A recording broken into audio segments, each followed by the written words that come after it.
Olá, tudo bem, professores? Paz seja com todos.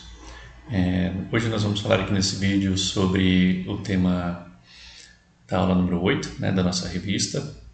E a aula número 8 ela trata dos vícios, né? Na verdade, a aula número 8 e a aula número 9, ambas tratam dos vícios.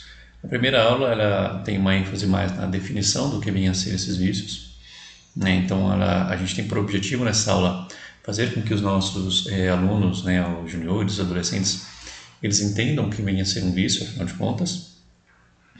E a aula 2 é mais focada aí, vamos dizer assim, no combate, né? Como a gente pode combater esses vícios. Bom, a aula que eu vou trazer aqui, ela tem um objetivo, né? Na verdade, essa conteúdo que eu vou trazer aqui não é propriamente a aula dita. O conteúdo que eu vou trazer aqui, ela tem por objetivo clarear a mente, né, de todos nós, para que, baseado nas informações que a gente tratar, então a gente possa construir nossa aula de acordo com o nosso público. Lógico que os juniores vão ter que ter uma linguagem muito mais simples, né, e os adolescentes a gente já pode abordar uma linguagem até um pouco mais próxima do que eu trazer aqui nessa apresentação. Mas basicamente, né, os professores aí vão conhecer melhor a classe de cada um e vão definir aí a melhor direcionamento, a melhor forma de abordar esse tema. Bom, para começar, a gente tem que perguntar para os nossos alunos, né, para os juniores e para os adolescentes, na visão deles, o que vem a ser um vício? E aí, de acordo com essa percepção, a gente vai conseguir direcionar bem a nossa aula. Bom, um junior ele vai responder talvez coisas até um pouco sem sentido, embora nossos juniores hoje eles são já um pouco mais espertinhos, né? Mas certamente a gente vai ouvir respostas um pouco mais coerentes da parte dos adolescentes. Mas e nós, professores, como nós entendemos o conceito do que vem a ser um vício? Vamos trabalhar um pouquinho isso entre a gente. Aqui na apresentação eu trouxe algumas definições para vício. A definição filosófica, né, é mais comumente aceita aí, é a definição de Aristóteles, né? Para Aristóteles, os vícios eles são as paixões, eles são sentimentos que impedem o crescimento de um homem, são os maus comportamentos resultantes dos desejos da carne. No dicionário, a gente vai perceber vários significados aí para vícios, mas a gente vai perceber que o conjunto desses significados ele vai levar mais ou menos à mesma conclusão de Aristóteles. No dicionário, o vício é a dependência física ou psicológica que faz alguém buscar o consumo excessivo de algo, de uma substância, geralmente alcoólica ou entorpecente. Por exemplo, o vício de fumar. O vício ele também pode ser o costume de fazer sempre a mesma coisa. Pode ser uma incorreção observada em alguém, um defeito, por exemplo, o vício de formação. A gente pode falar tanto da formação física quanto da formação moral, né, da formação educacional. Por exemplo, uma pessoa mal educada, ela tem um vício de formação, né, ela não foi formada baseada nos princípios da boa educação, ela tem um vício de formação, um defeito de formação. Mesma coisa uma pessoa que tem, por exemplo, um defeito genético, né, uma má formação genética, também podemos usar esse termo, um vício de formação.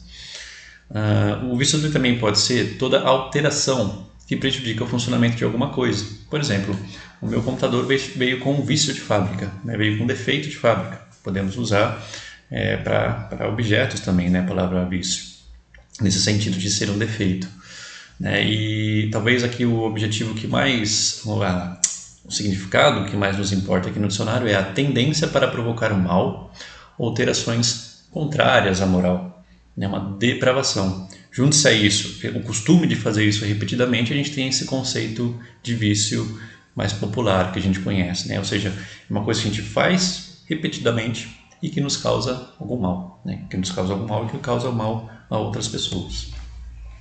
E biblicamente falando, né? Como que a Bíblia trata o vício?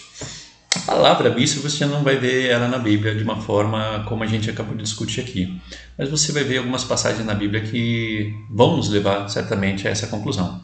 Por exemplo, lá em Gálatas, no capítulo 5, do 16 ao 21. O que diz lá? Diz assim: digo, porém, andai no Espírito e jamais satisfareis a concupiscência da carne, porque a carne milita contra o Espírito, e o Espírito contra a carne, porque são opostos entre si, para que não façais o que, porventura, seja do vosso querer. Mas se sois guiados pelo Espírito, não estáis sob a lei.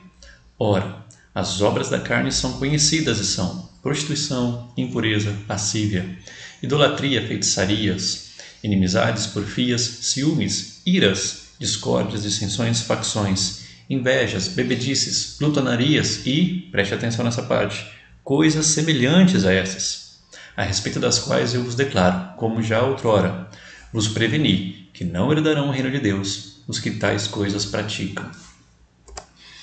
Portanto, o vício é uma prática que causa prejuízo a quem pratica e a outras pessoas. Essa prática nos retorna algum prazer em algum nível, a qual nos impulsiona a querer repetir, mesmo que a repetição dessa prática nos cause alguma dor. É o caso dos ciúmes, por exemplo, tornando essa prática um hábito. Aí você fala assim, poxa vida, mas que prazer que traz os ciúmes. Se não trouxesse algum tipo de prazer, algum sentimento de posse, algum sentimento de que, não, aquela pessoa ela é minha, eu tenho o direito de desfrutar dela, outra pessoa não pode desfrutar da sua amizade, não pode desfrutar da sua companhia porque ela é minha amiga, porque ela é minha namorada, porque ele é o meu marido. Esse tipo de ciúmes, ele traz consigo um sentimento de posse que causa prazer na pessoa, né? Ainda que seja um prazer, digamos assim, triste, né? Eu não consigo encontrar uma palavra melhor para descrever. Mas a sensação que o ciúmes traz de posse, né, de poder que a pessoa tem sobre a outra, é que estimula ela a continuar com aquele sentimento. Então é nesse sentido que a gente está trazendo aqui que a gente pode dizer que o ciúme em uma certa medida, em um certo nível, ele traz algum tipo de recompensa para a pessoa que sente aqueles ciúmes, mas é altamente destrutivo, né? Então o ciúmes talvez seja um dos vícios assim que mais a gente percebe quanto ele é destrutivo. A gente tem o sentimento, a gente realimenta esse sentimento, continua praticando aquele sentimento por mais dor que ele nos cause. Então olha só como o vício ele não está relacionado apenas a, por exemplo, beber, fumar, né? Não, ele está relacionado a várias coisas, ele tem um significado muito mais amplo. Assim, nos tornamos viciados em algo, ou seja, passamos a ter o hábito de praticar alguma coisa, mesmo que essa coisa prejudique a nós e a outras pessoas, né? Então isso é o vício, é o hábito repetido, várias vezes, e esse hábito ele nos causa algum mal, ou ele causa algum mal a outras pessoas, ou as duas coisas ao mesmo tempo. Ele causa mal a nós e a outros simultaneamente. É o caso dos ciúmes, né? A pessoa alvo de ciúmes, ela é prejudicada. A pessoa que pratica ciúmes, ela é prejudicada. Vamos falar de um vício mais comum aí, é o vício do álcool, por exemplo. A pessoa que bebe, ela prejudica a si mesma, né? Ela estraga com a sua saúde, ela estraga com o seu intelecto, né? Causa danos ao cérebro, ao corpo, e causa danos às pessoas próximas dela, né? Um pai de família, por exemplo, que tem o vício da bebida, ele vai gastar o seu dinheiro com a bebida, ele vai chegar em casa e vai arrumar briga com os filhos, com a esposa, enfim, né? São vários aí os prejuízos para si próprio e para as pessoas ao seu redor. Então, basicamente, é dessa forma que a gente pode definir o vício. Então, se a gente olhar para Gálatas 5, né, esse trecho que a gente leu, as obras da carne em si, elas são uma boa definição de vício, segundo tudo isso aqui que a gente discutiu até agora, né? São paixões, ou seja, são aquelas coisas que nos trazem prazer carnal, e essas paixões nos trazem malefícios. Por quê? Porque são paixões que a gente repete, e sem se dar conta, a repetição daquelas paixões, elas nos trazem prejuízos, né? Elas nos causam mal. Por exemplo, qual que é a diferença de eu repetir uma coisa que me faz mal e eu repetir uma coisa que me faz bem, né? Um hábito bom, né? A gente vai falar um pouquinho sobre isso na aula seguinte. Aquela coisa que eu repito, que eu faço constantemente, mas que me traz benefício e traz benefício a outras pessoas, ora, isso não pode ser considerado um vício, porque na verdade isso está promovendo o bem. Vamos supor que eu tenho o hábito de estudar bastante. Ora, eu estou trazendo conhecimento para mim, eu vou passar a ter discernimento, eu vou passar a ter sabedoria, e uma hora ou outra eu vou acabar usando esse meu discernimento, essa minha sabedoria para beneficiar outras pessoas que estão próximas de mim também. Então veja como o hábito bom, né, ele tem um efeito totalmente oposto ao hábito ruim, que é o vício. A gente vai falar do hábito bom na próxima aula. Portanto, concluindo, o vício ele é repetitivo, ele torna-se um hábito. A gente repete aquilo porque aquilo nos traz algum tipo de prazer, mesmo que traga um malefício junto com ele. Portanto, ele é danoso, seja para o viciado, seja para os que estão próximos dele. Aí tem uma historinha, né, eu acho que ela está aqui na revista, acho que foi na revista que eu li, de um fazendeiro que ele pergunta assim, mais ou menos assim, né, não me lembro bem os detalhes da história, mas basicamente o fazendeiro ele pergunta para um crente o que significa ser crente, o que é ser crente. Aí o crente fala para ele, né, o crente ele não fuma, ele não bebe, ele nunca faz mal a ninguém. Então esse fazendeiro ele vira para o crente e fala assim, então meu cavalo é crente. Porque meu cavalo não fuma, não bebe, e nunca fez mal a ninguém. Então veja só, ainda que ser cristão implique em não praticar certos vícios óbvios, como não beber, né, não fumar, não falar mal de ninguém, não fazer fofoca, né? Na prática, existem vários vícios que fazem parte de nossas vidas. As tais coisas semelhantes a estas que eu pedi para vocês atentarem lá no trecho da Bíblia que a gente leu. Essas coisas semelhantes a estas, o que Paulo está querendo dizer aqui? Ele não poderia enumerar todos os vícios que existiam na época, nem todos os vícios que poderiam vir a surgir com o desenvolvimento da humanidade. Então ele traz vários exemplos e fala coisas semelhantes a essas, ou seja, coisas que são obras da carne, coisas que são que a gente pratica motivado pelas nossas paixões, motivado pelos nossos desejos da carne e que nos causam mal, e causam mal às outras pessoas. Então, quantos vícios nós, cristãos, não temos? Façamos essa pergunta para os nossos juniores, para os nossos adolescentes. Que coisas que a gente faz com frequência, que a gente está acostumado a fazer e que fazem mal para nós mesmos e que fazem mal para as pessoas ao nosso redor.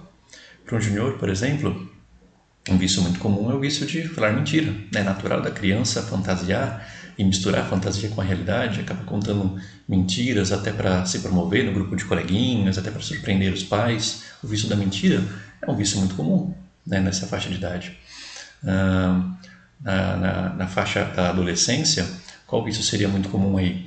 O vício, por exemplo, das redes sociais, aquela busca pela popularidade, aquela busca pela aceitação pelo seu grupo. O vício até mesmo de mudar o seu comportamento, de criar um personagem para ser aceito no seu grupo. Então, isso é um vício, porque se torna uma prática repetitiva e danosa para ele mesmo e até para as pessoas que estão próximas dele, que passam a conhecer um personagem, não a pessoa como ela realmente é. Então, vale a pena aí, de acordo com a nossa classe, a gente abordar quais vícios, que aparentemente são inofensivos, mas que são, na verdade, hábitos muito danosos. Olha o que Paulo fala lá em Romanos 7,15, porque nem mesmo compreendo o meu próprio modo de agir, pois não faço o que prefiro, e sim o que detesto. Ou seja, até o apóstolo Paulo está reconhecendo aqui que tem coisas que ele faz que ele não queria fazer. Ou seja, Paulo está reconhecendo que ele também tem seus vícios, que também tem coisas semelhantes àquelas que ele mencionou ali, que ele não gostaria de estar fazendo. Portanto, não é só não fumar, não é só não beber, não é só não fazer fofoca. Existem muitos hábitos que nós temos em nossas vidas que são coisas que nos causam algum dano. E são hábitos movidos pelas nossas paixões, pelos nossos desejos carnais. Então, esse é o foco dessa aula. Aqui fala sobre alguns vícios que são os vícios óbvios, aqueles vícios que, lógico, a gente vai falar, todo crente vai dizer, lógico que eu não vou fazer nada disso, Eu não vou consumir drogas, eu não vou praticar imoralidade sexual, eu não vou falar mentiras, eu não vou... A glutonaria, a gente vai falar um pouquinho melhor dela, porque às vezes a gente não consegue perceber esse pecado nas nossas vidas. A vaidade, eu não vou ter aquele orgulho excessivo, a jogatina, não vou apostar e tudo mais. São alguns vícios óbvios, mas tem alguns vícios aqui que não são tão óbvios e que às vezes as pessoas nem percebem que estão viciadas, que são hábitos que, quando passam a causar malefícios de tão repetidos, se tornam vícios. Por exemplo, jogos eletrônicos. Alguém pode dizer que jogar um jogo de videogame em si é errado, é um pecado? Não, mas quando aquilo começa a tomar um tempo da sua vida, que você deixa de fazer coisas importantes para continuar jogando, aquilo já se tornou um vício. O ficar, namorar, quando você passa, por exemplo, a desobedecer os seus pais para namorar ali a coleguinha da escola, o coleguinha da escola, a coleguinha, Enfim, quando você passa a praticar algo de ruim para ficar com alguém, para namorar com alguém, quando você desobedece aos seus pais, quando você enforca a aula, né? Enfim, aí isso se torna um vício, porque namorar em si não é algo ruim, na verdade. O namoro ele é essencial para desenvolver, né, o casamento no futuro. Filmes e séries, alguém vai dizer que é ruim assistir filme, assistir uma série? Né? Eu aprendo muito assistindo filmes, assistindo séries.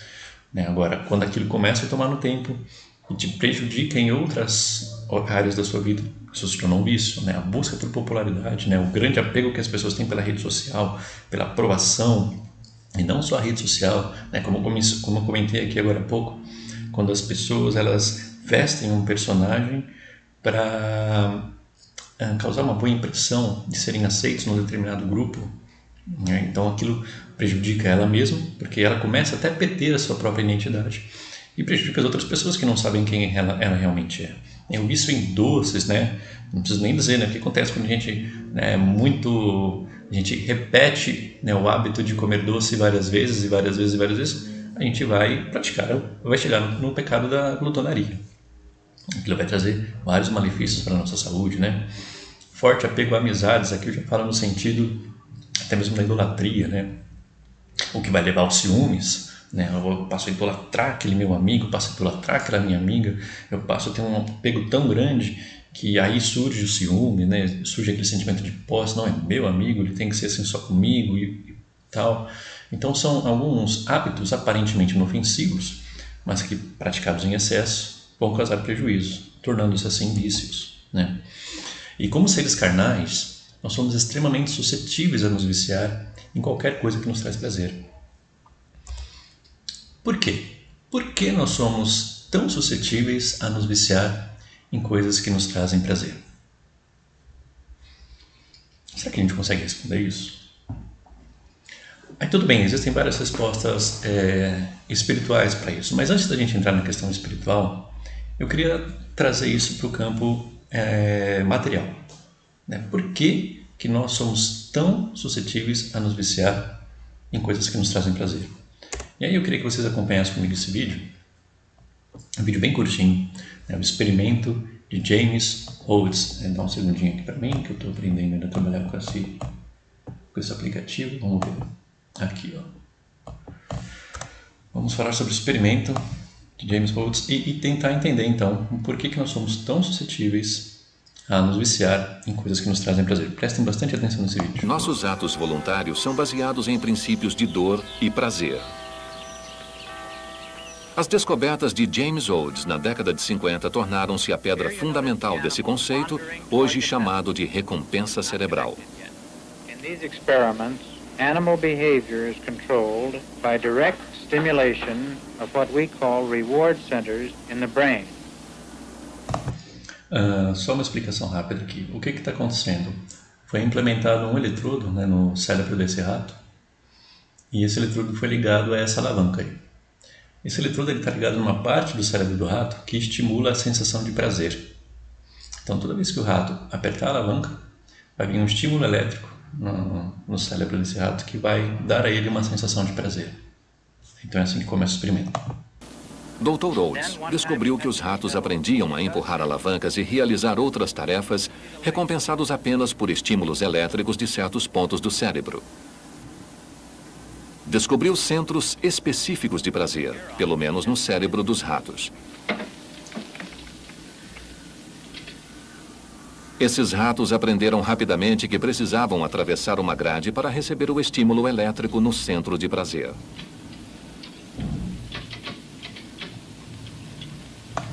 Veja o que acontece aqui. Aquela alavanca agora tem duas dentro de uma caixa. O rato aperta uma alavanca e logo aquela alavanca para de funcionar. Ele visualiza a alavanca do outro lado da caixa, então ele pensa, bom, se essa aqui parou de funcionar, vou tentar outra. E de fato a outra funciona. Quando ele aperta a outra alavanca, ele recebe o estímulo de prazer no cérebro. Só que logo aquela para de funcionar também. E novamente ele tem que atravessar até a outra alavanca. E assim, consequentemente, ele percebe que toda vez que a alavanca para de funcionar, ele tem que atravessar para pressionar a outra alavanca. E ele faz isso continuamente. Now, I will electrify the grid. The animal must cross an area that gives a very painful shock to the feet in order to get to the pedal and stimulate the brain. No hungry rat in our laboratory has ever been willing to take a shock as large as this in order to get to food. They will die of starvation first. Vocês perceberam aqui o que aconteceu? Essa grade aí no meio da caixa, ela foi eletrificada agora. Até agora ela estava desligada. Agora eles ligaram energia nela. Toda vez que o rato põe a pata nessa grade, ele toma um choque. Quando esse experimento foi feito com comida, o rato ele não seguia adiante, porque ele tomava o choque, sentia dor, ele preferia ficar parado naquele lugar até morrer de fome. Ele morria de fome, mas ele não se sujeitava a tomar o choque para chegar do outro lado e pegar comida. Mas com a alavanca que está dando estímulo de prazer no cérebro dele, olha o que acontece.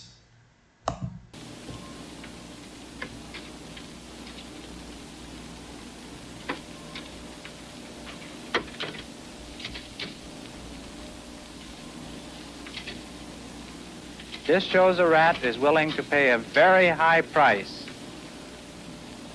in order to get to the pedal. O trabalho de Olds inspirou uma geração de pesquisas sobre o papel dos centros de prazer do cérebro. Hoje, seu trabalho é considerado um grande avanço no estudo dos circuitos químicos e elétricos envolvidos no aprendizado e na memória.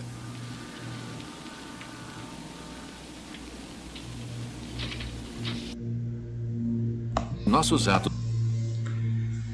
Ou seja, o que a gente percebe aqui? A gente percebe que o rato ali ele se sujeita a sofrer uma determinada dor, ou seja, ele se sujeita a um determinado prejuízo, sabendo que aquilo vai trazer algum tipo de recompensa para ele. O estímulo de prazer é tão forte que ele despreza a dor que aquilo causa, né? Esse é o efeito do vício. O vício, e a gente vai ver um pouquinho isso na aula seguinte, ele traz tanto... A prática do vício, ele traz tanto prazer para o nosso corpo, é isso que é a paixão, né? É o prazer carnal. Ele traz tanto prazer que mesmo o dano que ele causa se torna aceitável. Porque o prazer que a pessoa sente no vício acaba sendo compensador, né? É isso que acontece aqui. Bom, vamos voltar aqui então para a apresentação. Aí você vai dizer assim, mas não somos ratos. De fato nós não somos ratos. Não adianta colocar uma alavanquinha para a gente pressionar e sentir um prazer no cérebro que não vai funcionar, não é verdade? Gostaria que vocês olhassem um pouquinho para essas imagens e dissessem para mim se realmente nós não somos ratos ou como ratos. Vocês conseguem identificar as alavancas aí?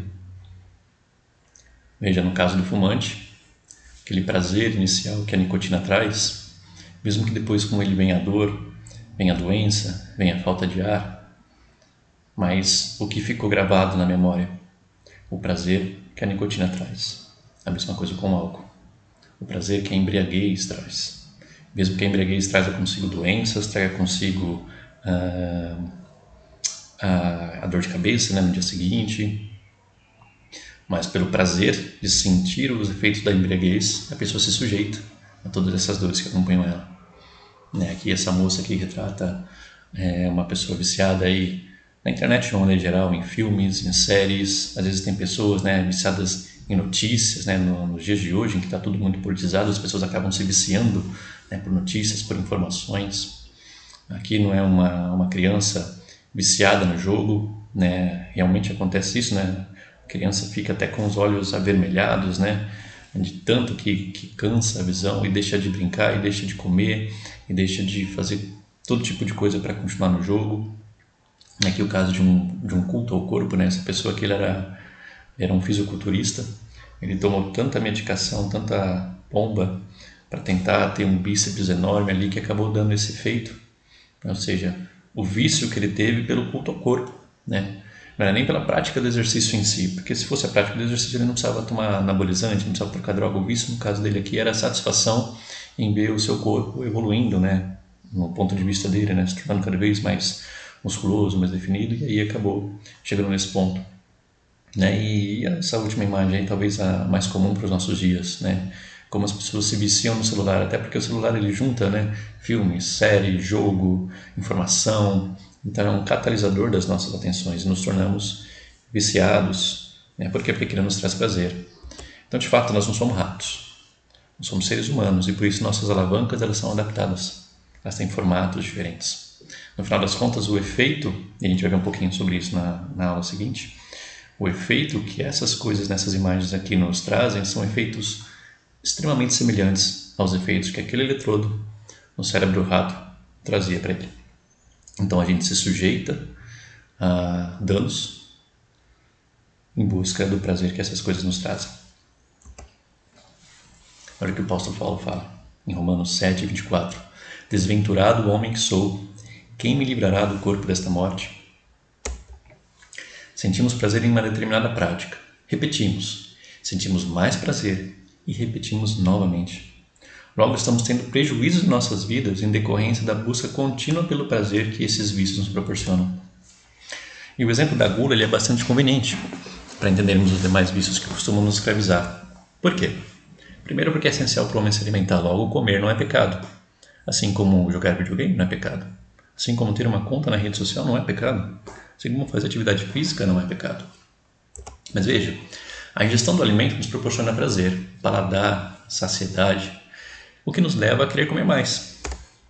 Quando excedemos continuamente a saciedade, que é aquele ponto que a gente deveria parar de comer, e permanecemos na busca pelo prazer que o paladar nos proporciona, avançamos no terreno da gula. Ah, eu estou cheio, mas é gostoso, vou comer mais. A gula nos traz prejuízos, a destruição do nosso corpo, obesidade, gastrite, deterioração celular, diabetes, ansiedade, redução da imunidade e por aí vai. São vários malefícios. E o que a Bíblia fala acerca da obesidade? Acerca da obesidade não, acerca da gula. Né? Olha lá em Provérbios 25:19. Achaste mel? Come apenas o que te basta, para que não te fartes dele e venhas a vomitá-lo. Filipenses 3:19. O destino deles é a perdição, o Deus deles é o ventre. Olha o apóstolo Paulo aqui falando da gula. E a glória deles está na sua infâmia, visto que só se preocupam com as coisas terrenas. Provérbios 23:2, essa passagem é bem dura. Mete uma faca à tua garganta, se és homem glutão. Vou até repetir, hein? Mete uma faca à tua garganta, se és homem glutão. Bom, para aí, não deixe o júnior, não deixe o adolescente sair da classe antes de terminar essa aula. Não permita que ele corra atrás de uma faca. Vamos lá, com calma aí, hein? A faca ela não é literal, ela é uma figura de linguagem. Isso é interessante a gente abordar um pouquinho nessa aula. É uma figura de linguagem, gente. Ainda bem, né? Já pensou se realmente se a gente fosse glutão, né? Se a gente gostasse muito de comida, a gente tivesse que fazer isso? Bom, trata-se da mesma forma de argumento usada por Jesus lá em Mateus, capítulo 5, 27 e 30, o famoso Sermão do Monte, né? O que Jesus diz nesse trecho? Ouviste que foi dito, não adulterarás. Eu, porém, vos digo, qualquer que olhar para uma mulher com intenção impura no coração, te adulterou com ela. Se o teu olho direito te faz tropeçar, arranca-o e lança-o de ti, pois te convém que se perca um dos teus membros e não seja todo o teu corpo lançado no inferno. E se a tua mão direita te faz tropeçar, corta e lança-a de ti, pois te convém que se perca um dos teus membros e não vá todo o teu corpo para o inferno. Gente, um caolho, uma pessoa sem um dos olhos, ela pode cometer adultério, mesmo sem os dois. Ela pode cometer adultério em seus pensamentos. No próprio trecho, Jesus deixou claro isso. E pode até mesmo praticar. Né? A falta do olho não impede a pessoa de praticar adultério. O mesmo pode acontecer com uma maneta. Uma pessoa que não tem a mão, que cortou sua mão fora. Jesus aqui, na verdade, ele está comparando a dor da amputação com a dor da condenação. Ele está chegando à conclusão que a dor da condenação ela é muito pior que a dor da amputação. Portanto, a conclusão racional sobre essa passagem é de que devemos suportar a dor de amputar de nossas vidas tudo aquilo que nos leva ao pecado. E preste atenção, não é o olho que nos leva ao pecado, não é a mão, não é a garganta aqui representando a gula, mas são os nossos vícios. São os vícios que nos levam ao pecado. O vício em si se torna pecado. Por mais dolorosa que seja essa amputação, amputar o vício de nossa vida, amputar aquela prática que nos traz prazer e que nos habituamos já a repeti-la várias vezes, isso é doloroso arrancar de nossas vidas, mas devemos eliminar, devemos amputar esse vício. É essa a conclusão racional, tanto de Provérbios quanto de Mateus. Mas professor, o seu jovenzinho lá, né, adolescente, o junior, ele vai perguntar para você, mas professor, então como que eu arranco esse vício da minha vida? Porque a essa altura, o propósito da nossa aula é convencer os nossos juniores, convencer os nossos adolescentes que eles têm vícios, que eles têm que reconhecer que tem coisas que eles fazem, e todos nós fazemos, porque somos humanos, somos imperfeitos, tem coisas que nós fazemos buscando o prazer e que aquilo nos causa malefícios. Aquilo é um vício, independente do que seja. Se nós fazemos continuamente e aquilo está prejudicando a nossa vida, aquilo é um vício. Então, como nós nos livramos, como nós amputamos esse vício? Isso fica para a parte 2 da aula. E assim a gente chama a atenção dos nossos alunos para a próxima aula. Amém, irmãos? Bom, era isso, né? O objetivo da aula 1 basicamente é tornar claro para os nossos alunos, né? Lógico, juniores numa determinada linguagem, adolescentes em outra. A apresentação que eu trouxe aqui trouxe até uma coisa um pouco mais material, um pouco mais técnica. O objetivo não é levar essa informação para os nossos alunos, a menos que você julgue irrelevante, mas ajudar, né, a nós, professores, a entendermos, né, um pouco mais sobre como que nós nos tornamos escravos dos nossos vícios. Por que nós nos tornamos escravos dos nossos vícios? O poder que os vícios têm sobre nossas vidas quando nós nos submetemos a ele. E, obviamente, fechar a aula chamando a atenção dos alunos para esse último ponto. Como vencer os nossos vícios. E aí a gente estimula eles a voltar para a parte 2. A parte 2 estará no próximo vídeo. Deus abençoe a todos, que paz seja com todos. Até a próxima aula.